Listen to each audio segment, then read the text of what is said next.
रजनी को बचपन से ही पेंटिंग का बहुत शौक था। वो हमेशा से ही पेंटर बनना चाहती थी, पर उसके माँ और पिताजी ने उसको कभी भी इस चीज के लिए सपोर्ट नहीं किया और उसकी शादी नीरव से हो गई। नीरव रजनी को बहुत प्यार करता था, पर रजनी हमेशा चुपचाप ही रहती। वो इस शादी से खुश नहीं थी। वो ये शादी नहीं करना चाहती थी। उसे तो हमेशा से पेंटर जो बनना था। अपने इस सपने को वो नहीं पूरा कर पाई, इसलिए वो हमेशा उदास रहती थी। रजनी, बहुत ही बढ़िया फिल्म लगी है, कल देखने चले? नहीं जी, कल मुझे बहुत काम है, मैं नहीं जा पाऊंगी। अच्छा तो कोई बात नहीं, संडे को चलते हैं। देखिए, मुझे फिल्म देखना पसंद नहीं है, आपको जाना है तो चले जाइए। नीरव को मना करके रजनी वहां से चली जाती है और अपने बैग को खोलकर उसमें बंद पड़े ब्रश और कलर्स को देखकर रोने लगती है। रजनी, चलो ना कहीं बाहर खाने चलते हैं, कुछ तुम्हारी पसंद का। जी मुझे नहीं जाना, मेरी तबीयत ठीक नहीं है। रजनी वहां से चली जाती है। नीरव को समझ नहीं आता कि रजनी उससे इतना दूर क्यों रहती है। वो जब भी उसके साथ वक्त बिताना चाहता है, रजनी कोई ना कोई बहाना बना देती है। एक दिन घर पर कोई नहीं था। रजनी घर का सारा काम जल्दी से खत्म कर लेती है। घर पर अकेले होने के कारण वो सोचती है कि वो आज पेंटिंग करेगी। वो अपने कमरे में जाकर पेंट ब्रशेस और कलर्स निकालकर जैसे ही कलर मिक्स कर रही होती है कि दरवाजे पर बेल बज जाती है। अब कौन आ गया इस वक्त? इतनी मुश्किल से तो मुझे पेंट करने का मौका मिला है। रजनी दरवाजा खोलती है तो उसकी सास अपनी सहेलियों के साथ खड़ी होती है और सब घर के अंदर आ जाते हैं। अरे बहू, सबको शरबत बनाकर पिला दे, बाहर तो बड़ी गर्मी है। जी। रजनी पेंट ना कर पाने से उदास हो जाती है। उसे गुस्सा भी आ रहा होता है कि उसने इस शादी के लिए हाँ क्यों कह दी। वो रसोई में जा रही होती है कि उसकी सास उसे रोकती है। बहू, सबके खाने का भी इंतजाम कर लेना, आज का लंच तो ये सब यहीं करेगी। हाँ। रजनी बिना कुछ कहे रसोई में चली जाती है। सबके लिए खाना बनाती है। सब खाना खाते हैं और रजनी घड़ी देखती है कि ये सब कब जाएंगे ताकि वो अपनी पेंटिंग कर सके। जब शाम होती है तब सब चले जाते हैं अपने घर। अरे बहू, सब तेरे खाने की तो बहुत तारीफ कर रहे थे, सबको बहुत अच्छा लगा खाना।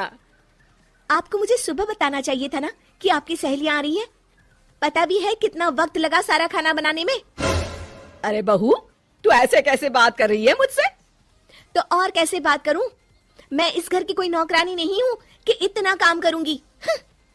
रजनी अपने कमरे में जाकर दरवाजा बंद कर लेती है। शाम को जब नीरव आता है तो उसकी माँ उसे पूरी घटना के बारे में बताती है। क्या रजनी ने आपसे इस तरह बात की माँ?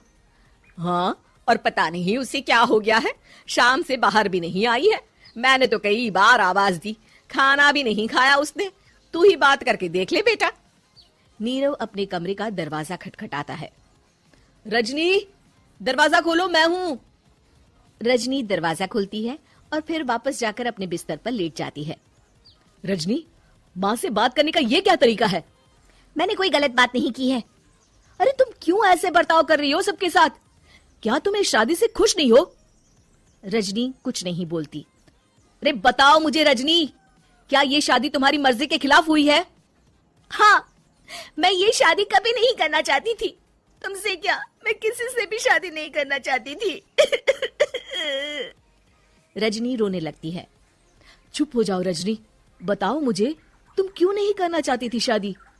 रजनी बेड के नीचे से अपने पेंटिंग्स, कलर्स, ब्रश, पेपर्स निकालती है। इतने में उसकी सास भी कमरे में आ जाती है। ये देख रहे हो, ये थे मेरे सपने। मैं पेंटर बनना चाहती थी, पर माँ पापा ने कभी सपोर्ट नहीं किया और मेरी शादी करवा दी। मेरे सारे सपने टूट गए। हर वक्त बस गुस्सा आता रहता है मुझे।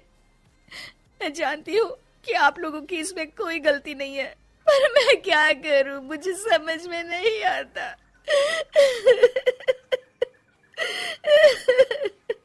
रजनी फूट फूट कर रोने लगती है। मुझे माफ कर दीजिए, आप दोनों के साथ मैं बहुत बुरा बर्ताव कर रही हूँ। अरे रजनी बेटा, चुप हो जाओ तुम। नीरव पानी लेकर आता है। ये लो पानी पियो और शांत हो जाओ। रजनी पानी पीती है और उसकी सास पेंटिंग्स देख रही होती है।